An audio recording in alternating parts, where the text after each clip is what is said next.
যে দেখুন অসহায় এতিম গরিব মেয়েটি রাস্তা দিয়ে যাচ্ছিল।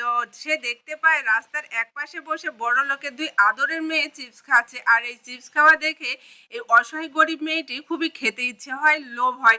তখন বড়লোকের আদরের মেয়ে ২টি তাকে জিজ্ঞেস করে চিপস খাবে কিনা? তখন এই গরিব মেয়েটি বলে, "না, খাবো না।" এরপরেও দেখুন বড়লোকের ২ মেয়ে কি করে ওই ছোট্ট মেয়েটিকে অপমান করার জন্য এবং লোভ দেখানোর জন্য কিছু চিপস মাটিতে ফেলে দেয় আর সেটা কুড়িয়ে খেতে বলে। তখন এই অসহায় মেয়েটি খুবই অবাক হয়ে যায় এবং তার যেহেতু লোভ লেগেছিল, খেতে ইচ্ছে করছিল, এইজন্য মাটিতে পড়ে থাকা চিপসগুলো কুড়াতে থাকে। দেখুন এই ২ বড়লোকের মেয়ে কতটা অহংকারী। ইচ্ছা করলে ওই চিপসগুলো তার হাতে দিতে পারত।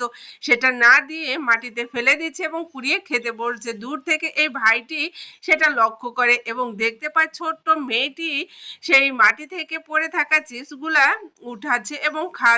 আর বড়লোকের ২ আদরের মেয়ে সেটা দেখে হাসতেছে। আর এটা ওই ভাইটার খুবই খারাপ লেগেছে দূর থেকে দেখে। সে এটা দেখে খুবই আফসোস করতে লাগলো। এরপর দেখুন যখন বড়লোকের আদরের ২ মেয়ে হাসছিল তখন এই ছোট্ট অসহায় এতিম মেয়েটা কান্না করতেছিল। কারণ সে বুঝতে পেরেছিল তাকে নিয়ে তারা হাসাহাসি করছে। এরপরে দেখুন সে ওখান থেকে চলে যায় আর এই ভাইটি গাড়িতে থেকে একটা চিপসের প্যাকেট হাতে নিয়ে সেই ছোট্ট মেয়েটির কাছে ছুটে যায় এবং সেই মেয়েটিকে বলে, "তোমার হাতে থাকা ময়লার চিপস তুমি ফেলে দাও, ওটা খেতে হবে না, এই নাও চিপসের প্যাকেট।"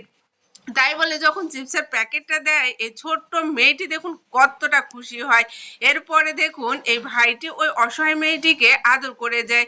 এরপর দেখুন পকেট থেকে কিছু টাকা বের করে ওই ছোট্ট মেয়েটিকে দেয় খাবার কিনে খাওয়ার জন্য। এই মেয়েটি খুশি হয়ে সেখান থেকে চলে যায়।